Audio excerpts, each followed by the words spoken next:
12वां अध्याय, पहला पद। मैं नहीं चाहता कि तुम आत्मिक वरदानों के विषय में अनजान रहो। पौलुस का उपरोक्त कथन बड़ा मनभावना है, क्योंकि मेरे विचार में आज भी कलीसियाओं में लोग इन आत्मिक वरदानों के विषय में अनजान हैं। कलीसिया में लोगों के कार्य करने के तरीके द्वारा तथा आत्मिक वरदानों की अज्ञानता से जीवन में चहुं दिशा में दुख, क्लेश और अंधकार है। पेंटिकॉस्टल कलीसिया में इन आत्मिक वरदानों का दुरुपयोग है, क्योंकि लोग कलीसिया में इनके सही उपयोग से अनजान हैं। यदि हम दूसरी ओर देखें तो पाएंगे कि कुछ आधारभूत कलीसियाओं में भी इन आत्मिक वरदानों के प्रति अज्ञानता है और वे इसको आने वाले समय के लिए टाल देते हैं और आज के दिन के लिए उन्हें इसकी उपयोगिता समझ में नहीं आती। इसलिए जहां पौलुस कहता है, मैं नहीं चाहता कि तुम अनजान रहो, दुख तो होता है, परंतु सत्य है आज के दिन में इस विषय में गहन अनजानापन है। आगे, अब तुम जानते हो कि जब तुम अन्य जातीय थे तो गूंगी मूर्तियों के पीछे जैसे चलाए जाते थे वैसे चलते थे। इसलिए मैं तुम्हें चेतावनी देता हूं कि जो कोई परमेश्वर की आत्मा की अगुवाई से बोलता है वह नहीं कहता कि यीशु श्रापित है, और न कोई पवित्र आत्मा के बिना कह सकता है कि यीशु प्रभु है। जाहिर है कि पौलुस के समय में वहां अफवाह फैली हुई थी कि जब एक आदमी को अन्य भाषा में बोलते हुए किसी मनुष्य द्वारा सुना गया जो उस भाषा को समझता था जो उस मनुष्य द्वारा बोली जा रही थी, तो उसने बताया कि वह अन्य भाषा बोलने वाला व्यक्ति वास्तव में परमेश्वर की निंदा कर रहा था। पौलुस ने कहा, असंभव, कोई भी मनुष्य आत्मा में भरकर यीशु को भला बुरा नहीं कह सकता। शायद यह अफवाह कुरिन्थ से शुरू हुई थी और अभी तक समाप्त नहीं हुई। आजकल मैं प्राय लोगों को कहते हुए सुनता हूं, अरे वहां एक सभा थी और मेरी चाची एक औरत को जानती थी जिसने उस सभा में भाग लिया था। आप कभी भी उस अफवाह की सीधी गवाही नहीं सुन सकते। हमेशा ऐसा होता था कि कोई किसी को कहीं जानता था और वह सभा चल रही थी कि यकायक एक व्यक्ति उठा और अन्य भाषा में बोला, और वह मिस्र देश का एक व्यक्ति था जो उस भाषा को जानता था और उसने सुना कि वे परमेश्वर की निंदा कर रहे हैं। वह अफवाह आज तक कायम है, लेकिन फिर भी यह जान लो कि कोई भी व्यक्ति आत्मा में आकर यीशु को नहीं कोसेगा, बिल्कुल असंभव। एक दिन जब यीशु लगातार प्रार्थना करना और प्रार्थना के महत्व के विषय में चर्चा कर रहा था, उसने कहा, तुम में से ऐसा कौन है जो मध्य रात्रि में अपने मित्र के पास जाए और उससे कहे कि मित्र, मुझे 3 रोटियां दीजिए, क्योंकि यात्रा करते करते मेरा एक मित्र मेरे पास आया है और उसके सामने रखने के लिए मेरे पास कुछ भी नहीं। और वो मित्र अंदर से उत्तर दे, मुझे तकलीफ न दे, क्योंकि दरवाजे बंद हो चुके हैं और मेरे बाल बच्चे मेरे साथ बिस्तर में हैं। मैं अभी उठकर तुझे नहीं दे सकता। यद्यपि वो उसे मित्र होने के नाते भले ही उठकर न दे, तो भी उसके आग्रह के कारण उठकर उसे जितनी चाहिए देगा। और मैं तुमसे कहता हूं, मांगो और तुम्हें दिया जाएगा, ढूंढो और तुम पाओगे, खटखटाओ और तुम्हारे लिए खोला जाएगा। क्योंकि जो कोई मांगता है उसे मिलता है, और जो ढूंढता है वो पाता है, और जो कोई खटखटाता है उसके लिए खोला जाता है। यदि कोई बेटा अपने पिता से रोटी मांगे तो क्या वो उसे पत्थर देगा? यदि वो मछली मांगे तो क्या वो उसे मछली के बदले सांप देगा? या फिर अंडा मांगे तो क्या बिच्छू देगा? यदि तुम स्वयं जानते हो तो तुम्हारा स्वर्गीय पिता तुम्हारे मांगने पर तुम्हें पवित्र आत्मा से परिपूर्ण क्यों न करेगा? मैं इन बकवादी मनुष्यों की कहानियां सुन सुनकर थक गया हूं। जब तुम परमेश्वर के सामने अपना समर्पण करते हो, सावधान रहो, क्योंकि तुम नहीं जानते कि किस प्रकार की आत्मा तुम्हारे अंदर प्रवेश कर ले। झूठ, तुम्हारा स्वर्गीय पिता तुम्हारी कल्पना से कहीं अधिक अनुग्रहकारी और दयालु है, जबकि हम सांसारिक पिता उसके समान कुछ भी नहीं है। और यदि मैं परमेश्वर का सच्चा पुत्र होने के नाते परमेश्वर की आत्मा को पूर्ण रूप से चाह रहा हूं और ये चाहता हूं कि मेरे अंदर आए और मुझे आत्मिक रूप से और अधिक सामर्थ प्राप्त हो, तो यह परमेश्वर की निंदा करना होगा। यदि हम कहें कि परमेश्वर हमारे अंदर किसी बुरी आत्मा के प्रवेश की आज्ञा देगा कि वह आकर हमारे जीवन को अपने नियंत्रण में ले ले, ऐसा विचार करना भी परमेश्वर के तुल्य निंदा है, जिसे मैं पूर्णतया नकारता हूं। इसका दूसरा भाग भी रोचक है। लिखा है, पवित्र आत्मा की अगुवाई के बिना कोई यीशु को प्रभु नहीं कह सकता।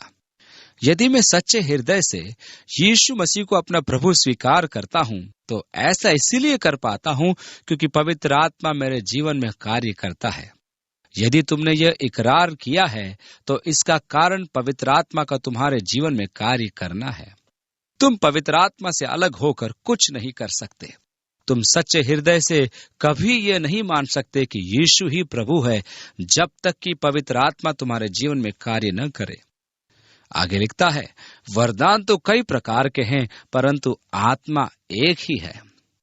वरदान तो कई प्रकार के हैं, यहाँ केवल उनकी एक आंशिक सूची है। पौलुस के द्वारा रोमियो 12 में एक और सूची दी गई है जिसमें कुछ और चीजों का समावेश किया गया है जो यहाँ नहीं है। वरदान तो कई प्रकार के हैं परंतु आत्मा एक ही है, अर्थात पवित्र आत्मा। सेवा भी कई प्रकार की हैं। अब वह सेवाओं, सहायता तथा इसी प्रकार की अन्य चीजों के विषय में बता रहा है। और सेवा भी कई प्रकार की है परंतु प्रभु एक ही है। प्रभावशाली कार्य कई प्रकार के हैं परंतु परमेश्वर एक ही है जो सब में हर प्रकार के प्रभाव उत्पन्न करता है। इसलिए जिस प्रकार वरदान अनेक प्रकार के हैं उसी प्रकार उन वरदानों का प्रभाव भी अलग अलग है। मैं एक विशेष प्रकार का वरदान प्राप्त किया हुआ हूँ और तुम भी उसी प्रकार का वरदान प्राप्त कर सकते हो, परंतु वह वरदान तुम्हारे जीवन में भिन्न और मेरे जीवन में भिन्न रूप से कार्य करता है। परमेश्वर के विषय में एक बात है कि हम चाहकर भी अपनी इच्छा अनुसार उसके द्वारा नहीं चल सकते। वह हमारी योजनाओं और विचारों के अनुसार कार्य नहीं करता। वह अपनी इच्छा अनुसार कार्य करने के लिए स्वतंत्र है। वो हमेशा मेरी योजना अनुसार नहीं चलता। इसलिए हम उसी प्रकार के अनुभव को पाने की आशा नहीं रख सकते जैसा दूसरे ने पाया है। आपके जीवन में परमेश्वर भिन्न प्रकार से कार्य कर सकता है। यही गलती प्राय हम अपने जीवन में करते हैं जब हम एक शानदार गवाही को सुनते हैं कि कैसे अमुक व्यक्ति ने पवित्र आत्मा का बपतिस्मा पाया या कैसे उन्होंने अपने जीवन में आत्मिक वरदान प्राप्त किए। बहुत से लोग उन्हें सुनेंगे और सोचेंगे, अच्छा तो ये इस प्रकार होता है, और इस प्रकार वे हर दफा एक ही प्रकार की संवेदना, एक ही प्रकार की भावना की अपेक्षा करते हैं। अब कुछ लोग अपने विवरण में अधिक स्पष्ट होते हैं, उत्साही विशेष रूप से चीजों का स्पष्ट वर्णन करते हैं।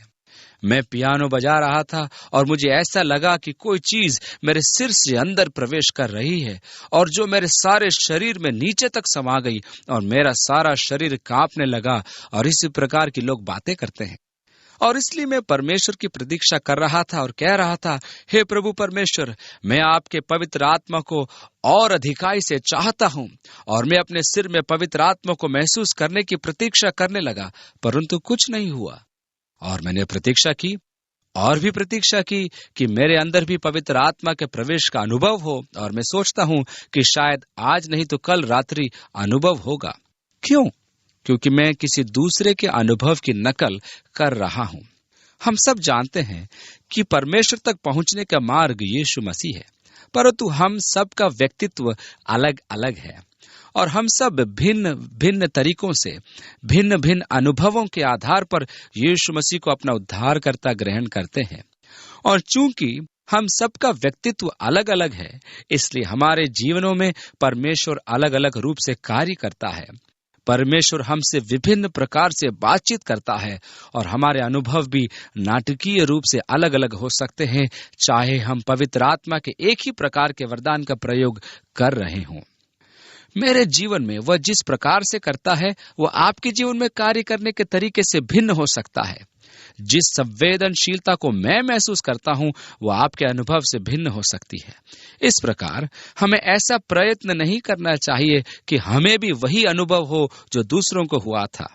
दूसरों की बात को नहीं दोहराना चाहिए कि मेरे अंदर भी एक गर्म प्रवाह घुसा या मैं गर्म प्रवाह से नहा गया, और इस प्रकार के दूसरों के अनुभवों को दोहराने से बचें। यीशु पर एक प्रभु के रूप में हमारा विश्वास कभी भी उन एहसासों पर आधारित नहीं होना चाहिए जो हम प्राप्त करते हैं, क्योंकि हो सकता है कि मेरे अंदर ऐसा कोई एहसास ही न हो जिसका मैं वर्णन कर सकूं। मेरे पास जो कुछ भी है वह है परमेश्वर की प्रतिज्ञा पर पूर्ण विश्वास। कुछ लोग कह सकते हैं या कहेंगे, अरे कितने शर्म की बात है, लेकिन नहीं, कितनी आशीष की बात है। क्योंकि मेरे पास परमेश्वर का वचन है और मैं परमेश्वर के वचन पर दृढ़ हूं, न कि अपने विचारों अथवा अनुभवों पर। उद्धार पाने के विषय में भी ऐसा ही होता है। जब लोग यीशु मसीह को ग्रहण करते हैं तो अपने आश्चर्यजनक अनुभवों का वर्णन करते हैं। इसलिए लोग किसी एहसास की प्रतीक्षा करते हैं, जबकि उन्हें परमेश्वर के वचन पर विश्वास होना चाहिए। परमेश्वर ने कहा, उसने प्रतिज्ञा की, मैं अपना विश्वास उसके वचन और प्रतिज्ञा पर रखता हूं और दृढ़ रहता हूं। मैं यह नहीं कहता, आइए भाई मैं आपको बताऊंगा यह सब कैसे हुआ। यह महत्वपूर्ण है कि हमारा विश्वास परमेश्वर के वचन में रहे, क्योंकि वह डिगता नहीं परंतु हमारे विचार बदलते हैं। जब मेरा विश्वास वचन पर दृढ़ है तो उसके साथ मेरा प्रगाढ़ संबंध बन जाता है। मुझे अनेकों वरदान प्राप्त होते हैं, परंतु आत्मा वही है, वही प्रभु, वही परमेश्वर, और बेशक आपके पास पिता, पुत्र और पवित्र आत्मा है। आगे लिखा है, परंतु परमेश्वर एक ही है जो सब प्रकार के प्रभाव उत्पन्न करता है, किंतु सबके लाभ पहुंचाने के लिए। यदि परमेश्वर मुझे आत्मा का वरदान देता है तो मेरे आनंद उठाने के लिए नहीं, वह मेरे लिए एक खिलौना नहीं है कि मैं उससे खेलूं। वो तो मसीह की समस्त देह की भलाई के लिए है। केवल एक वरदान के विषय में कहा गया है कि मनुष्य उसे अपनी व्यक्तिगत उपासना में प्रयोग कर सकता है, और जो व्यक्तिगत लाभ के लिए है, और वह है अन्य भाषा बोलना। और अगले रविवार जब हम 14वें अध्याय का अध्ययन करेंगे तो इस विषय पर बात करेंगे कि किसी विश्वासी के जीवन में अन्य भाषा का सही उपयोग क्या है, क्योंकि सबको लाभ पहुंचाने के लिए हरेक को आत्मा का प्रकाश दिया जाता है। क्योंकि एक को आत्मा के द्वारा बुद्धि की बातें दी जाती है और दूसरे को उसी आत्मा द्वारा ज्ञान की बातें। इन बुद्धि की बातों का भिन्न भिन्न बातों के लिए भिन्न भिन्न तरीकों से उपयोग होता है। प्रारंभ की कलीसियाओं में यूनानी भाषा यूनानियों में तथा इब्रानियों में कलह उत्पन्न करती थी। कुछ यहूदी यूनानी संस्कृति से प्रभावित थे और कुछ इब्रानी संस्कृति को मानते थे। कुछ जो यूनानी संस्कृति से प्रभावित थे ऐसा सोचते थे कि कलीसियाई कार्यक्रमों में उसके साथ दोयम दर्जे का व्यवहार हो रहा है। इसलिए वे अपनी शिकायतें लिए प्रेरितों के पास आए कि कलीसियाई कार्यक्रमों में हमारी विधवाओं के साथ दूसरे दर्जे का व्यवहार हो रहा है। इसलिए सब प्रेरित एकत्रित हुए और उन्होंने आपस में एकमत होकर निर्णय लिया कि आओ हम अपने में से ख्याति प्राप्त 7 लोगों को नियुक्त करें, ताकि वे कलीसियाई कार्यों की देखरेख करने का दायित्व संभालें और हम लोग उपवास व प्रार्थना द्वारा वचन की सेवकाई में लगे रहें। क्योंकि यह उचित नहीं है कि हम अपनी सेवकाई छोड़कर कलीसियाओं में उनके कार्यों को बांटें। बुद्धिमत्ता के वचन। आगे की बुद्धिमत्ता इस तथ्य से प्रकट होती है कि उन 7 लोगों में 5 ऐसे थे जिनके नामों से लगता था कि वे यूनानी संस्कृति से प्रभावित थे। जब कुछ भाई अंताकिया की कलीसिया में आए और मसीह में अन्य जातियों की स्वतंत्रता को देखा तो उन्होंने कहा, अरे 1 मिनट रुको, ये तुम्हारा खतना नहीं हुआ है तो तुम्हारा उद्धार कदापि संभव नहीं है। तुम मूसा की व्यवस्था पर चलो।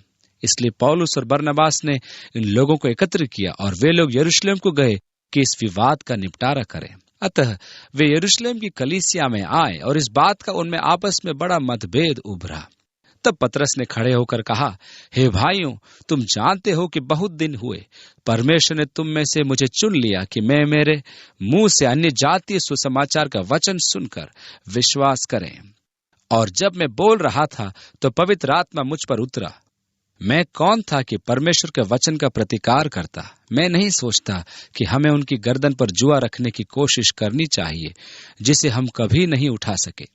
तब उनके सामने पौलुस और बरनबास ने उन सब कार्यों का वर्णन किया जिन्हें परमेश्वर ने किए, वे आश्चर्य कर्म जो उन्होंने अपनी सेवकाई के मध्य अन्य जातियों के मध्य में किए। तब याकूब ने बड़ी बुद्धिमत्ता से उनसे कहा, मेरा सुझाव है कि हम उन्हें लिखें और बताएं कि मूर्ति पूजा और मूर्तियों पर चढ़ाई जाने वाली चीजों से दूर रहे और गला घोंटू वस्तुओं से भी दूर रहें। और यदि वे ऐसा करते हैं तो अच्छा करते हैं। हम उन्हें दुख न दें और केवल आवश्यक चीजें उन्हें बताएं। बुद्धिमत्ता के वचन से सब प्रसन्न रहते हैं। हाँ, हम भी ऐसा ही करें। इसलिए जब विचारों में मतैक्य या एक मत न हो तो भिन्नताएं हों तो ध्रुवीकरण की संभावना होती है। ऐसे समय में प्राय बुद्धिमत्ता के शब्द जो किसी के द्वारा इस प्रकार बोले जाएं, मेरे विचार से हमें ऐसा करना चाहिए, और बाकी के सब लोग कहे हाँ ठीक है, ये एक अच्छी बात है, हमने पहले से क्यों नहीं सोचा। वास्तव में यह बुद्धि की बात सामने आ रही है। इसलिए कुछ लोग ऐसे हैं जिन्हें ईश्वर की ओर से यह वरदान प्राप्त होता है। अपनी बुद्धि के भंडार से हम ऐसी बात नहीं बोल सकते, परंतु परिस्थिति के अनुसार परमेश्वर बुद्धि प्रदान करता है, जिसके अनुसार बोलने से लोग संतुष्ट होते हैं। बुद्धि के वचन। अब आप इनको कैसे अंतर्ज्ञान से अपने भीतर ही किसी वस्तु का ज्ञान प्राप्त कर लेते हैं जो चल रही है, और आप उसे बता नहीं पाते कि आपने कैसे जाना। बस आत्मा ने आप पर प्रकट किया और आपने आत्मा के द्वारा वस्तु स्थिति, किसी मनुष्य की परिस्थिति का ज्ञान प्राप्त कर लिया। मैंने कभी कभी लोगों की ओर देखा है और प्रभु ने उस व्यक्ति की तमाम परिस्थितियों से मुझे परिचित करा दिया, या यूं कहिए मुझे उस व्यक्ति की समस्याओं का पूर्ण ज्ञान दे दिया कि उनके जीवन में क्या घटित होने वाला है। मैं आपको बताने में असमर्थ हूं कि यह ज्ञान मैंने कहां से और कैसे प्राप्त किया, लेकिन वह मुझे मिला। बुद्धि के वचन का प्रयोग शायद पतरस द्वारा इस्तेमाल किया गया जब उसके साथी शिमोन ने धन के द्वारा पतरस के सामने वह शक्ति खरीदने का प्रस्ताव रखा, जिससे कि वह किसी पर हाथ रखे उसे पवित्र आत्मा प्राप्त हो। परंतु पतरस ने कहा, तेरा धन तेरे साथ नाश हो, मैं देखता हूं तेरे दिल में कड़वाहट है, जलन की भावना है और ईर्ष्या है। बेहतर होगा कि तू प्रार्थना करे और पश्चाताप करे। पतरस उसके जीवन को पढ़ रहा था। बुद्धि का वचन अत्यंत रोचक है।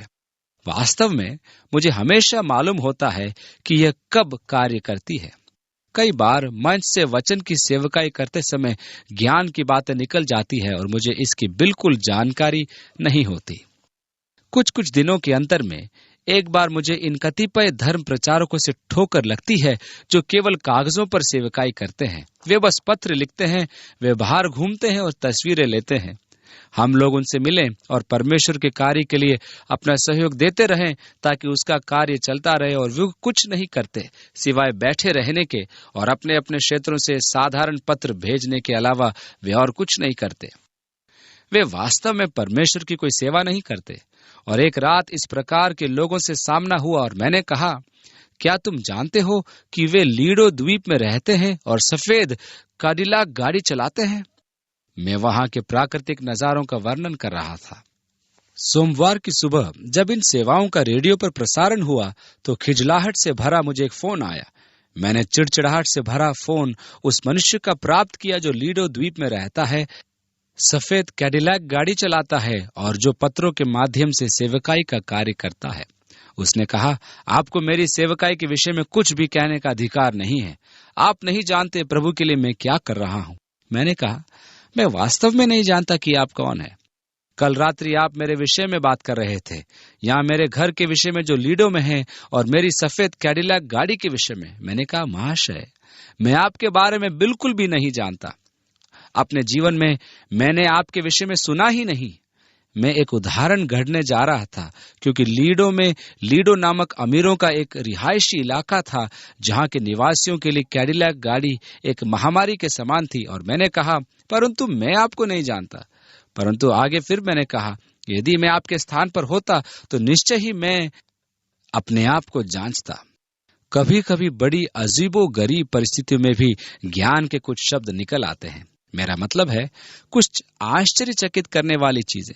एक दफा मैं एक मैच देखने पहुंचा जो दो टीमों के बीच में चल रहा था।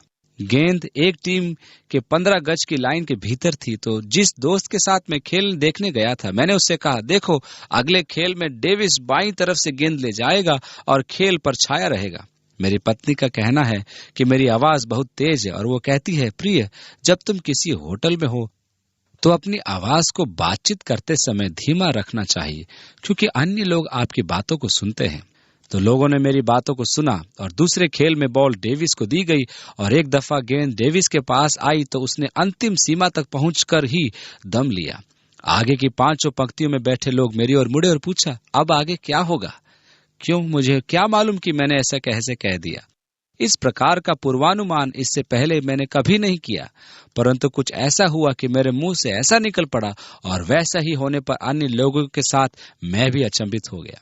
बुद्धि और ज्ञान की बातें अत्यंत रोचक होती है और ये कब और कैसे काम करती है कोई नहीं जानता। क्या तुम जानते हो कि मैं सोचता हूं कि एक बात तो है कि यह ईश्वरीय शक्ति अथवा यूं कहें ज्ञान की बातें इतने स्वाभाविक तरीकों से होती है कि हमें मालूम भी नहीं हो पाता कि ईश्वरीय है। आज हमारे चारों ओर इतने ईश्वरीय कार्य होते हैं कि हम उन्हें भूल जाते हैं।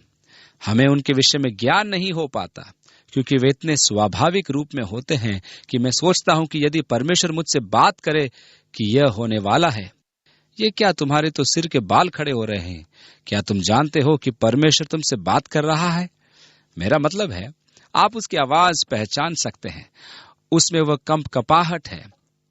हम किसी प्राकृतिक क्रिया की प्रतीक्षा करते हैं ताकि परमेश्वर के कार्य को पहचान सकें या उसकी आवाज सुन सकें, परंतु वे प्राय बड़ी खामोशी से हो जाती हैं। एक आंतरिक जागरूकता, एक अप्रत्याशित विचार या एक जोश, एक इच्छा, जबकि परमेश्वर हमारे हृदयों से बातचीत करता है, अपनी सच्चाई को हमारे हृदयों में डालता है। अब मैंने सीख लिया है कि मुझे किसी अग्नि की तरफ नहीं देखना है, किसी भूकंप की प्रतीक्षा नहीं करनी है, वेग से चलती वायु को नहीं देखना है, परंतु उस शांत छोटी आवाज को सुनना है जिसके द्वारा हम हमारे हृदयों से बात कर पाते हैं। उसी आत्मा के द्वारा हमारे अंदर ज्ञान की बातें डाली जाती हैं। दूसरों के लिए विश्वास हमें बताया गया है कि प्रत्येक मनुष्यों को विश्वास की कुछ मात्रा दी गई है।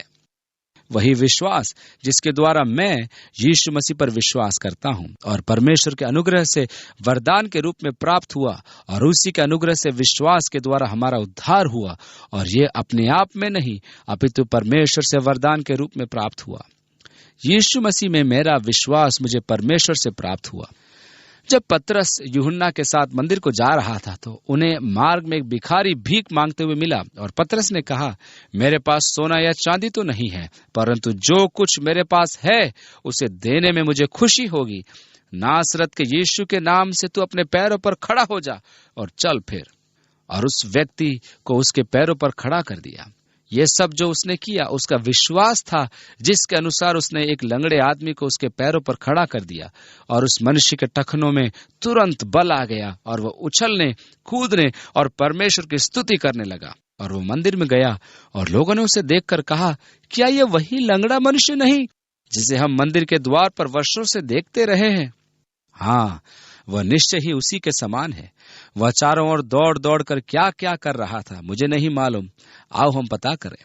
और इसलिए जब वह सुलेमान के ओसारे से वापस बाहर निकला जहां पतरस खड़ा हुआ था, तो वह पतरस को देखते ही उससे लिपट गया, और सब लोग पतरस को उस आश्चर्य कर्म के विषय में बताने लगे।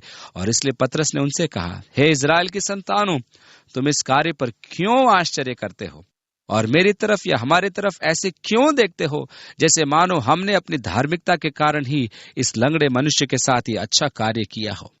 तुमको ये जान लेना चाहिए कि तुम्हारे सामने जो ये अच्छा भला मनुष्य खड़ा है, इसे ये चंगाई नासरत के यीशु के नाम से मिली है। जिस पत्थर को राजमिस्त्रियों ने निकम्मा ठहराया, वही कोने के सिरे का पत्थर बन गया।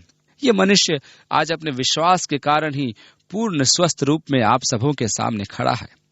पतरस ने यह नहीं कहा, यह मेरा विश्वास है, मेरा पक्का विश्वास है, मैंने वर्षों प्रार्थना की और उसके एवज में परमेश्वर ने मुझे यह दिया है, बल्कि इसके बदले में पतरस ने कहा, यह सब इसीलिए हुआ कि उस पर विश्वास के कारण, विश्वास के वरदान के द्वारा, इस मनुष्य के विश्वास के कारण ही आज ये मनुष्य पूर्ण रूप से स्वस्थ आपके सामने खड़ा है।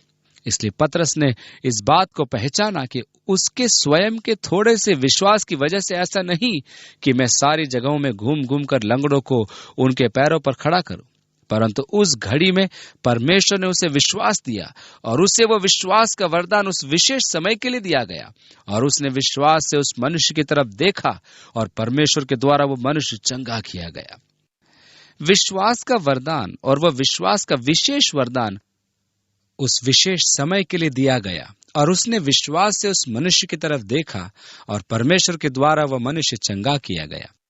विश्वास का वरदान और वह विश्वास का विशेष वरदान उस विशेष समय के लिए परमेश्वर ने उसे दिया था, और ऐसा भी नहीं है कि आपका यह विश्वास हर परिस्थिति में हो।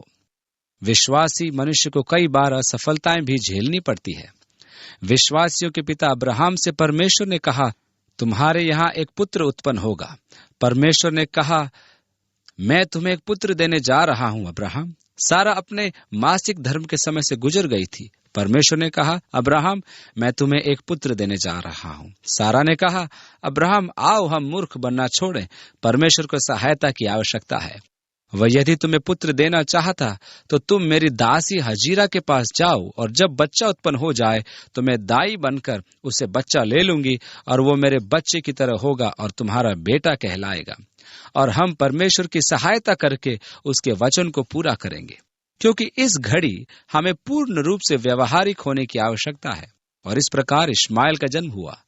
एक दिन जब इश्माएल 13 वर्ष का था और बाहर खेल रहा था, प्रभु ने कहा, अब्राम, मैं तुझे आशीर्वाद देने जा रहा हूं और तुझे एक बेटा दूंगा। अब्राम हंसा और कहा, प्रभु का अनुग्रह हो तो इश्माएल सदा जीवित रहे। प्रभु ने कहा, नहीं नहीं, मैं सारा से तेरे लिए वंश उत्पन्न करूंगा। अब्राम एक विश्वासी मनुष्य था, परंतु एक बार वो अपने विश्वास में चूक गया। उसका विश्वास प्रत्येक परिस्थिति में खरा नहीं था। उसने कहा, सारा तुम बहुत सुंदर हो, इतनी कि वे मुझे मार के तुम्हें मुझसे छीन ले जाएंगे। इसलिए जब हम वहां पहुंचते हैं तो केवल इतना कहना कि तुम मेरी पत्नी नहीं बल्कि बहन हो। एक विश्वासी ने अपनी पत्नी को बहन बताने के लिए उसे मोहरा बनाया। कभी कभी विश्वास न होने के कारण हम निराश हो जाते हैं। पक्के विश्वासी भी कभी कभी विश्वास में चूक जाते हैं। एलिया बाल देवता के भविष्यद्वक्ताओं के साथ मुकाबले के तुरंत बाद जब उसने कहा कि तुम अपनी वेदी बनाओ और मैं अपनी वेदी बनाऊंगा और हम परमेश्वर से प्रार्थना करेंगे, और जिसकी प्रार्थना का उत्तर अग्नि द्वारा मिले वही सच्चा परमेश्वर होगा, उन्होंने कहा, यह ठीक है। उन्होंने अपनी वेदी बनाई और सारी सुबह वे प्रार्थना करते रहे, परंतु कुछ नहीं हुआ। और एलिया उनके पास आया और कहा, मैं शर्त लगाता हूं कि तुम्हारा देवता सो रहा है। क्या तुमने कभी इस विषय में सोचा है? शायद तुम्हें ज्यादा जोर से चिल्लाना पड़ेगा ताकि वह उठ जाए, या फिर वह छुट्टियों में कहीं गया होगा और ये शर्म की बात होगी, या यह भी हो सकता है कि वह आराम करने और तरोताजा होने गया होगा। उसने ऐसा कहा, वह एक टेढ़ा व्यक्ति है। और इसलिए ये लोग ऊपर नीचे उछलने लगे और चाकों से अपने शरीर को गोदने लगे, अपने को वेदी पर गिराने लगे और पता नहीं क्या क्या हरकतें करने लगे, और फिर भी कुछ नहीं हुआ। फिर एलिया ने कहा, ठीक है, थोड़ा पानी लाओ और मेरी बलिदान की वस्तु पर डालो। और वे पानी लाए, और एलिया की बलिदान वस्तु के चारों ओर एक खाई जैसी खोद दी थी और वो पानी से भरी थी। और एलिया ने कहा, परमेश्वर, अब ठीक है, अब इन लोगों को दिखाइए। और अग्नि प्रकट हुई और बलि की वस्तु को भस्म कर दिया। उस चट्टान को भी भस्म कर दिया जिस पर बलि रखी हुई थी। सारा पानी सूख गया। एलिया विश्वासियों का विश्वासी था। जबकि यह घटनाक्रम चल रहा था, अपने बाल देवता के 400 भविष्यद्वक्ताओं को किशोन के नाले में ले जाकर उसने मार डाला। और तब वह दुष्ट रानी इजेबेल वापस लौटी तो उसने एलिया के कारनामे सुने और कहा, देवता मेरी सहायता करे तो मैं कल दोपहर ढलने के पहले उस व्यक्ति एलिया का सिर काट लूंगी। और एलिया ने सुना कि इजेबेल उसकी खून की प्यासी हो रही है, तो वो वहां से भाग गया। वह अति विश्वासी वहां से भागा और 100 मील दूर सीनै पहुंचकर एक गुफा में छिप गया। एलिया एक पक्का विश्वासी इजेबेल के डर से एक गुफा में छिपा है। आप देखते हो किस प्रकार एक पक्का विश्वासी अपने विश्वास में चूक जाता है। और यदि आपको विश्वास का वरदान मिला है तो ये जरूरी नहीं कि सब समय आपका विश्वास काम करे। कुछ लोग विश्वास को अलादीन के चिराग के रूप में उपयोग करना चाहते हैं कि वह उनके वश में है, कि बस चिराग को रगड़ा और लो तुम्हारे सामने जिन प्रकट हो गया।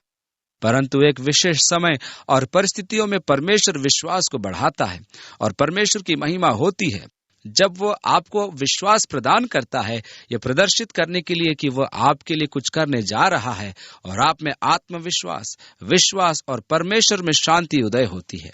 एक सुंदर अनुभव होता है। प्रत्येक मामले में ऐसा नहीं होता, लेकिन जब होता है तो परमेश्वर की महिमा होती है। किसी को चंगाई का वरदान प्राप्त है, लिखा है, जो उसी आत्मा के द्वारा प्राप्त होता है। यह वरदान भी उसी प्रकार कार्य करता है जिस प्रकार विश्वास का वरदान। किसी को आश्चर्य कर्म का पुनः प्रत्येक स्थिति में नहीं, परंतु अनेक आश्चर्य कर्म हो रहे हैं। किसी को भविष्यवाणी करने का, जो वास्तव में पवित्र आत्मा से अभिषिक्त जन परमेश्वर की सच्चाई बताते हैं। किसी को दुष्टात्माओं पर अधिकार, यूहन्ना कहता है कि संसार में बहुत प्रकार की आत्माएं हैं, किंतु सब परमेश्वर की ओर से नहीं। कुछ को अन्य भाषा बोलने का, कुछ को भाषाओं के अर्थ बताने का, और हम अब अपनी टिप्पणी आगामी रविवार तक के लिए सुरक्षित रखेंगे जब हम अध्याय 14 में जाएंगे। ये सारे काम पवित्र आत्मा अपनी इच्छा अनुसार अलग अलग आदमी से अलग अलग समयों में कराता है। आत्मा के ये वरदान ऐसे हैं जैसे कोई वस्तु परमेश्वर की आत्मा के प्रभुत्व में लिपटी हुई हो। ये मेरा अधिकार नहीं है कि मैं मांग करूं कि अमुक वरदान मेरे जीवन में कार्य करे। इन वरदानों के बांटने का सर्वोपरि अधिकार पवित्र आत्मा का है, क्योंकि जिस प्रकार देह तो एक है और उसके अंग बहुत से हैं, और उस देह के सब अंग बहुत होने पर भी सब मिलकर एक ही देह है, उसी प्रकार मसीह भी है। इसलिए हम मसीह की देह हैं। अब तुम्हारे शरीर में बहुत से अंग हैं। तुम्हारे पास अंगुलियां हैं, तुम्हारे हाथ में, तुम्हारे बाजू में, तुम्हारे कलाइयां हैं। आंखें, कान, नाक, मुंह, पैर, पंजे, एड़ी आदि शरीर के विभिन्न अंग हैं। तुम्हारे शरीर के अनेक अंग होते हुए भी तुम एक देह हो। अब अगर एक शीशे का पाइप तुम अपने पैर पर गिरा लेते हो तो कहाँ चोट लगेगी? तुम्हें सारे शरीर में तकलीफ होगी। यदि शरीर का एक अंग कष्ट में है तो सारा शरीर कष्ट में है। जब मुझे चोट लगी है तो दर्द वाले भाग को शरीर के अन्य भागों से पृथक करना अत्यंत कठिन है। बात मसीह की देह की है। हम लोग अनेक अंग तो हैं, परंतु मसीह की संपूर्ण देह नहीं है। मसीह की देह के बहुत से अंगों में प्रेस्बिटेरियन कलीसिया, लूथरन कलीसिया, बैप्टिस्ट कलीसिया, हम सब मसीह की देह के अंग हैं। हम लोग आपस में अलग हैं, उस संपूर्ण देह के एक भाग हैं। परमेश्वर हमारी सहायता करे कि हम इस स्थिति को समझने के योग्य बने, अपने को पहचाने कि हम अन्य भागों से अलग हैं। और हमेशा से कुछ लोग ऐसे होते हैं जो अपने को देह का सबसे अधिक महत्वपूर्ण अंग मानते हैं, लेकिन हर एक अंग दूसरे के लिए जरूरी है। यदि सारा शरीर कान होता तो जोड़ कहाँ होता? यदि सारा शरीर आंख होता तो आप कैसे सुनते? इसलिए परमेश्वर ने मसीह की देह को, जिसके अनेक अंग है, एक साथ लाया है। हम सब एक देह हैं, और इस बात की पहचान इससे होती है कि यदि देह का एक अंग कष्ट में है तो हम सबों को उसका दर्द महसूस होना चाहिए। यदि देह के एक अंग को सम्मान मिलता है तो उस अंग को सम्मान मिलने की खुशी में हम सबको शामिल होना चाहिए। इसलिए पौलुस हमें यह सुंदर पाठ सिखाता है कि मसीह की देह एक है। यही महत्वपूर्ण बात है। मैं परमेश्वर से प्रार्थना करता हूँ कि वह अपने पवित्र आत्मा के द्वारा हमारी सहायता करे कि हम अपने मन के विचारों को थामे रहें और उनको व्यावहारिकता में लाएं। अपनी विचारधारा को शुद्ध करें कि कहीं हम इस बात में दोषी न पाए जाएं कि हम केवल अपना ही स्वार्थ देखते हैं, या मसीह के देह के केवल एक भाग को देखते हैं और दूसरे अंगों की ओर ध्यान नहीं देते। चैनल 30 के अंदर हमें अभी तक नहीं मालूम कि हमें अंतरिम लाइसेंस मिलेगा अथवा नहीं। हमें आशा है कि यह समाचार हमें कभी भी प्राप्त हो सकता है, परंतु यह सरकारी संस्था है, इसलिए हमेशा अधिक भरोसेमंद नहीं होती। उनकी विगत घोषणा के अनुसार उन्हें 4 तारीख तक इसकी प्रविष्टि कर लेनी थी, परंतु इसमें संदेह नहीं कि वे जानबूझकर देरी कर रहे थे। और फिर चाहे जो कुछ भी निर्णय आए, हम उसका स्वागत करेंगे। परंतु हमारा इरादा है कि यदि वे चैनल 30 की स्वीकृति देते हैं तो मेरा इरादा तुरंत इस देश के महान प्रचारकों को बुलाना है, और मैं उनको बुलाकर उनसे बोलूंगा कि परमेश्वर ने हमारी झोली में ये चैनल 30 दिया है। आइए हम मिलकर प्रार्थना करें और परमेश्वर से पूछें कि इसका पूरा पूरा फायदा हम कैसे उठा सकते हैं। मसीह के देह के भिन्न भिन्न प्रतिनिधियों को बुलाएं और उनके कार्यक्रमों, उनकी सेवकाई को टेलीविजन पर मसीह की देह की केवल एक झलक मैं दिखाना चाहता हूं। मैं चाहता हूं कि मसीह की देह के सारे रंग टेलीविजन पर दिखाए जाएं, जो वास्तव में मसीह की देह है। इसलिए मेरे और जॉन के कुछ क्षेत्रों में भिन्न विचार हैं, परंतु यीशु मसीह में हम अभी भी भाई हैं और उसमें एक है। और ये एकता जो हमारी मसीह में है, उस भिन्नता से कहीं बड़ी है जो उस विषय में हो सकती है जिसके बारे में मैं आज रात को बोलने जा रहा हूं। हमें इस बात की जानकारी होने की आवश्यकता है कि जब हम स्वर्ग में मिलेंगे तो वहां मेथोडिस्ट का अलग विभाग, एक विभाग प्रेस्बिटेरियन का और एक विभाग बैप्टिस्ट का नहीं होगा, परंतु मसीह में न तो यहूदी है, न यूनानी, सिंथियन, जंगली लोग, न गुलाम, न स्वतंत्र, न बैप्टिस्ट या मेथोडिस्ट, न प्रेस्बिटेरियन या नाजरीन या परमेश्वर की कलीसिया या मसीह की कलीसिया, परंतु उसमें वे सब एक हैं। देह की एकता के संबंध में पौलुस का यह सुंदर पाठ है। क्योंकि एक ही आत्मा से हमने एक देह में बपतिस्मा लिया है, चाहे हम यहूदी, यूनानी, अन्य जाति, बैप्टिस्ट या प्रेस्बिटेरियन हो, चाहे हम गुलाम हो, चाहे स्वतंत्र हो, एक आत्मा में हमें एक ही प्याले से पिलाया गया है। क्योंकि देह एक अंग नहीं अपितु मनुष्य है। क्या आप कल्पना कर सकते हैं कि यदि देह, ये संसार कैसा अजीब सा दिखता है, यदि आपका देह में केवल एक ही अंग होता और हम में से प्रत्येक उसके विभिन्न भाग होते। यदि पांव कहे मैं हाथ नहीं इसलिए देह का नहीं, तो क्या वह इस कारण देह का नहीं? अब यदि देह के किसी अंग को शिकायत करने का अधिकार होता तो शायद वो आपका पांव होता। वह समय के सबसे अंधकार पूर्ण भाग में रहता है, चिपचिपे और बदबूदार वातावरण में, फिर भी वह शिकायत नहीं करता। ठीक है, लेकिन वह फिर भी कभी कभी रात्रि में शिकायत करता है जब आप अत्यधिक परिश्रम करते हैं।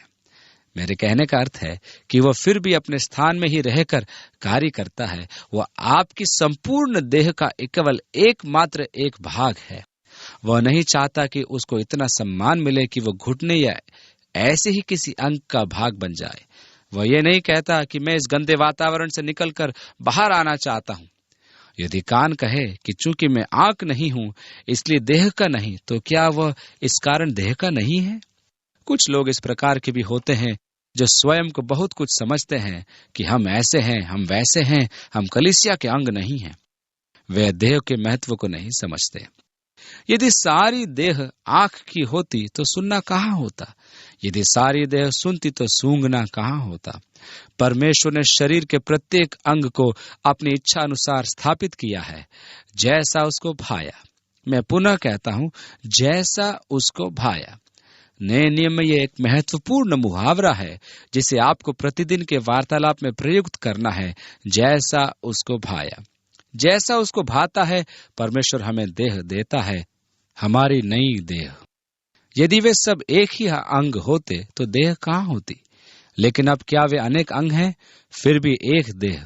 और आंख हाथ से नहीं कह सकती कि मुझे तुम्हारी कोई आवश्यकता नहीं है, न ही सिर पांव से कि मुझे तुम्हारी कोई आवश्यकता नहीं। नहीं, इससे कहीं अधिक बड़ी बात यह है कि देह के वे अंग जो दूसरों से अधिक निर्बल लगते हैं, यथार्थ में अत्यंत आवश्यक है। और देह के जिन भागों को हम आदर के योग्य नहीं समझते, उन्हीं को हम अधिक आदर देते हैं। और हमारे शोभाहीन अंग और भी अधिक शोभायमान हो जाते हैं। फिर भी हमारे शोभायमान अंगों को इसकी आवश्यकता नहीं, परंतु परमेश्वर ने देह को ऐसा बना दिया है कि जिस अंग को आदर की घटी थी उसी को और भी आदर मिले। और इसलिए परमेश्वर ने मसीह की देह का निर्माण करते हुए उन हिस्सों को जिन्हें हम अनादर की दृष्टि से देखते हैं, परमेश्वर ने उन्हें अपने अनुग्रह से आशीषित किया और सम्मानित किया कि देह में फूट न पड़े, परंतु अंग एक दूसरे की बराबर चिंता करें। इसलिए यदि एक अंग दुख पाता है तो सब अंग उसके साथ दुख पाते हैं, और यदि एक अंग की बड़ाई होती है तो उसके साथ सब अंग आनंद मनाते हैं। इसी प्रकार तुम सब मिलकर मसीह की देह हो और अलग अलग उसके अंग हो। तुम सब महत्वपूर्ण हो और तुम सबको देह के लिए महत्वपूर्ण योगदान देना है, एक महत्वपूर्ण योगदान, ताकि उसकी देह का निर्माण हो। ऐसी सेवकाई जिसके द्वारा देह पूर्ण बने। और यदि आप अपने योगदान को नहीं देते तो उस क्षेत्र से देह की पहचान भी मिट जाती है। इसलिए आप में से प्रत्येक को मसीह की देह में अपने क्षेत्र में सेवकाई करने के लिए देह में रहते हुए ही सेवकाई करनी है। और परमेश्वर ने कुछ लोगों को कलीसिया में नियुक्त किया है, प्रथम प्रेरित, दूसरे भविष्यद्वक्ता, तीसरे शिक्षक, फिर सामर्थ के काम करने वाले, फिर चंगा करने वाले और उपकार करने वाले और प्रबंध करने वाले और नाना प्रकार की भाषा बोलने वाले। मुख्य प्रश्न यह है कि क्या सब शिक्षक हैं? नहीं। क्या सब सामर्थ के काम करने वाले हैं? नहीं। क्या सब अन्य अन्य भाषा बोलते हैं? नहीं। क्या सब अनुवाद करते हैं? नहीं।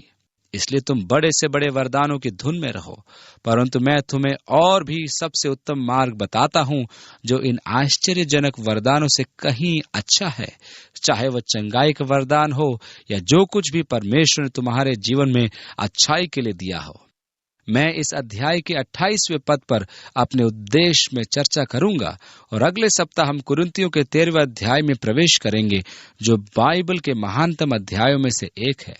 जैसा कि पौलुस ने रहस्यमयी यूनानी शब्द अगापे को बड़े ही रुचिकर रूप से हमारे लिए वर्णन किया है, और हम परमेश्वर से उत्पन्न प्रेम की इस प्रकार एक परिभाषा पाते हैं, जो वह अर्थात परमेश्वर हमारे जीवनों में देखना चाहता है। तब अध्याय 14 में हम अन्य अन्य भाषाएं बोलने और उनके अनुवाद के विषय में देखेंगे। परमेश्वर ने आपको देह में स्थापित किया है और उसको भाया है कि कम महत्वपूर्ण अंगों को सम्मान दे, या उन अंगों को जिनके विषय में हम अधिकांश ध्यान नहीं देते हैं। मेरा अनुमान है कि एक प्रकार से परमेश्वर ने मुझे मुंह बनाया है, परंतु यदि सारी देह मुंह होती तो कितनी गड़बड़ी होती। हम में से प्रत्येक का देह में एक निश्चित स्थान है। हम अपने हृदयों को परमेश्वर के लिए खोलें ताकि पवित्र आत्मा सब अंगों से तालमेल बिठाकर सुव्यवस्थित रूप से कार्य कर सके। तब परमेश्वर हमें अपनी महिमा के लिए प्रयोग कर सकता है। कलीसिया में जो सबसे प्रमुख समस्या हम पाते हैं वह यह है कि कलीसिया के समस्त लोग एक दूसरे पर दोषारोपण करते हैं, क्योंकि हर एक जन अपने महत्व के लिए ललायित रहता है। हम वास्तव में संवेदनशील और पवित्र आत्मा के प्रति समर्पित नहीं हैं, जो देह की समस्त क्रियाओं में तालमेल बैठाती है। कलीसिया को संसार के सामने जिस दृढ़ता का परिचय देना था उसे वह नहीं दे सकी, क्योंकि कलीसिया आपस में ही लड़ रही है।